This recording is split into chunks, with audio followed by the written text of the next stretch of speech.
compañeros? Buena tarde. Vamos a hablar del círculo literario. El círculo literario es una estrategia de comprensión lectora. Nos sirve para que podamos analizar un texto así de fondo y ir a lo profundo del texto. El primer aspecto se llama luminaria literaria. Y en la luminaria literaria vamos a localizar secciones de la obra. En este caso va a ser secciones del cuento El oso, que sean tristes, interesantes, poderosas o chistosas. Aquí tenemos dos ejemplos para que podamos guiarnos. El primer ejemplo dice: la esposa del sastre no cabía en su asombro. Su marido, que pocas horas antes había sido llevado al cadalso, volvía ahora exitoso, acaudalado y exultante. Usted nota que está entre comillas. Es muy importante que usted los párrafos que copie del cuento El oso los encierre entre comillas para dejar indicado que esos párrafos del trabajo no pertenecen a su autoría. Al contrario, los de abajo. Esto ya es mi autoría, por eso no va entre comillas. Esta parte me parece asombrosa porque la mujer ya creía muerto a su esposo. Entonces esa es mi interpretación. Vemos el otro párrafo. Calma, mujer, calma. Mira que me iban a cortar la cabeza mañana al amanecer.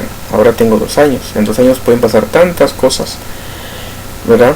Como que se muera el zar, me puedo morir, o lo más importante, de repente, pues habla el oso, ¿verdad? Entonces para mí eso es chistoso porque un simple sastre engañó al zar, al hombre más poderoso de esa región. Le hicieron creer que un oso puede hablar.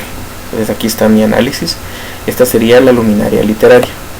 Avancemos al conector, que vamos a relacionar hechos de la historia, el cuento del oso, con hechos de la vida real. Entonces aquí tengo el ejemplo. Se da cuenta usted, está entre comillas, ¿verdad? Deseoso de ganarse el favor del zar, el pobre guardia corrió a contarle al soberano su descubrimiento y le dijo: el sastre sabía enseñarle a hablar a los osos, sabe enseñarle.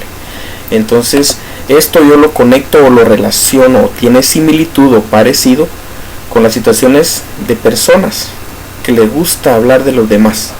Personas chismosas les llamo yo, que corren a decir cosas de los demás sin analizar lo que escuchan. Simplemente repiten y van entusiasmados con eso, se quieren hacer importantes, corren a divulgar lo que no les consta. Lo mismo le sucedió al guardia. Número 1, le dio a constatar que los osos tengan la capacidad algún día de hablar, ¿verdad? Entonces él va con una situación que no es creíble, no es confiable, pero él cayó. Enriquecedor de vocabulario. Acá, enriquecedor de vocabulario, tenemos que buscar palabras extrañas, graciosas, interesantes o importantes. Usted las va a definir con ayuda de su diccionario y las va a ordenar alfabéticamente. Aquí hay un ejemplo, no están ordenadas alfabéticamente.